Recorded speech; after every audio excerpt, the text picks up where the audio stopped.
Hello, Morongo Basin, and listeners around the world online at Z107.7 FM.com. Here is the Z107.7 Local News for Monday, August 11th, 2025. A collision on 29 Palms Highway left one woman dead. On Wednesday night at around 10:45 p.m., San Bernardino County Sheriff's deputies responded to a report of a traffic collision near the intersection of 29 Palms Highway and Prescott Avenue in Yucca Valley. Deputies say that the collision involved a car and a pedestrian, and they identified the pedestrian as Carmen Barker, a 37-year-old resident of San Bernardino. Deputies say they found Barker unresponsive in the roadway, and she was pronounced dead by the San Bernardino County Fire Department. Deputies say that the driver of the vehicle remained on scene and was cooperative through the investigation. The Sheriff's Department says that no criminal charges have yet been filed. Anyone with information related to this investigation is asked to contact the San Bernardino County Sheriff's Department's Morongo Basin Station at 760-366-4175. A Moreno Valley man was arrested for investigation into the sexual abuse of a child in 29 Palms. On July 24th, the parents of a minor living in 29 Palms contacted the San Bernardino County Sheriff's Department to report the sexual abuse of their child. During the investigation, the Sheriff's Department identified the suspect as Eduardo Rodriguez III, a 23-year-old resident of Moreno Valley. On Wednesday at around 9 a.m., Sheriff's deputies contacted Rodriguez at his home in Moreno Valley and took him into custody. Eduardo Rodriguez III was arrested on suspicion of the sexual abuse of a minor and is being held at the West Valley Detention Center on $50,000 bail. Today is the first day of the Morongo Unified School District's new school year. Z107.7 wants to help welcome back all new and returning MUSD students. Z107.7's Kids Quiz also returns this morning. Sponsored by the Morongo Unified School District, the Kids Quiz is open to all kids in grades kindergarten through 6th, regardless of what school they attend. Join us in wishing all students a safe and fun new school year. Stay tuned to Z107.7 for announcements about MUSD activities, programs, and news as the school year continues. On Friday, Morongo Unified School District Assistant Superintendents for Secondary and Elementary Education Amy Woods and Dr. Graciela Gutierrez were the guests on the Z107.7 Up Close show. Host Gary Daigneault asked about the district's new policy regarding cellular phones. Woods outlined the new policies, saying, So California did pass the Phone Free School Act last year, and to proactively address this, we did host between 6 and 8 different meetings involving parents and teachers and students and community members to understand how cell phones impact our students. And so we did develop our new cell phone policy for our secondary schools, which are our junior highs and our high schools, excluding Blackrock. That consists of the checking out to students, just like an English book or a math book or your whatever equipment you may have, your football helmet, is a yonder pouch for their cell phone. And the students are never without their cell phone on their person, but they will be in a fabric pouch that you push a button in it and it kind of keeps it in there.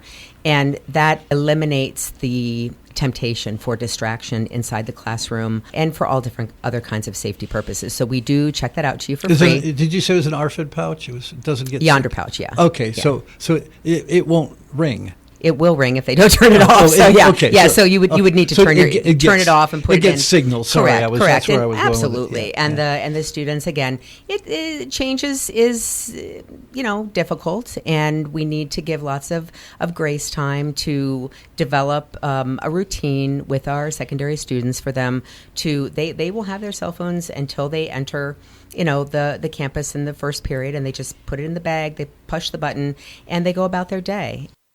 You can hear their full conversation by listening to the Z107.7 Up Close show as a podcast at our website, Z107.7 FM.com, or wherever you get your podcasts.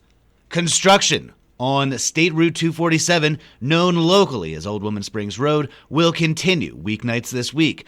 Nightly paving operations continues Sundays through Thursdays from 7 p.m. to 6 a.m., This week, expect northbound lane closures with flagging operations beginning near Gleason Road. Friday and Saturday night work may occasionally be required.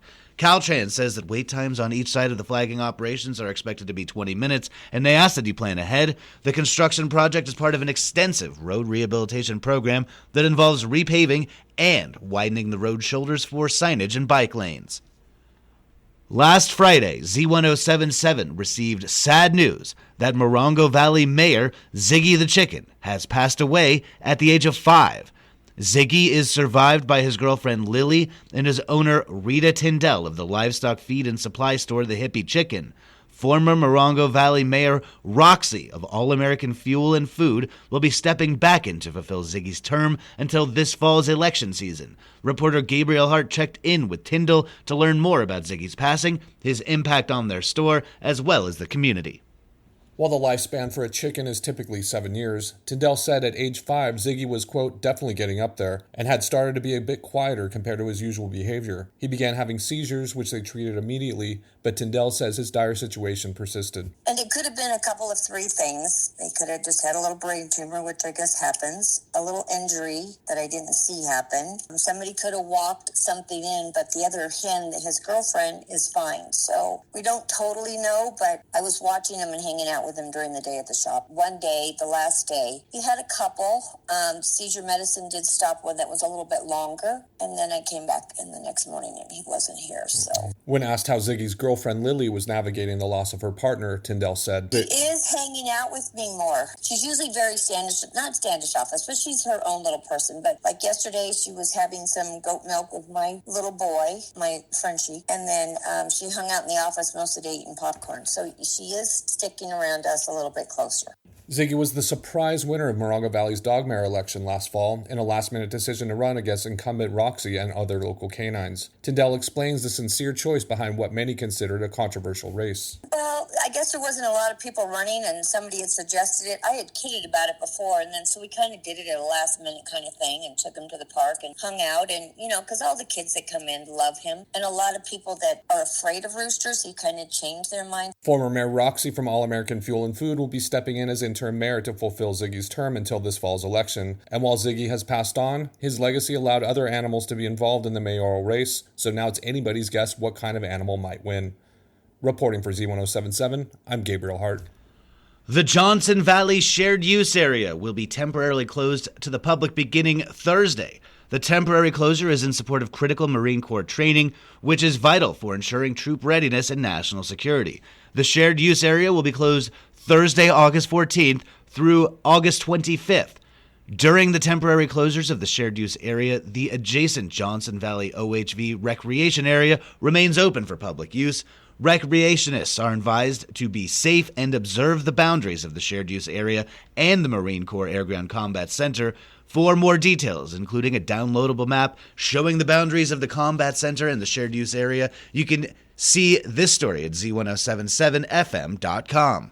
And finally, Jesus Gonzalez, a 35-year resident of Landers, passed away on May 31st. He was 58 years old and suffered a heart attack, leaving behind a mother and brother in Landers and 3 sisters in Reno, Nevada.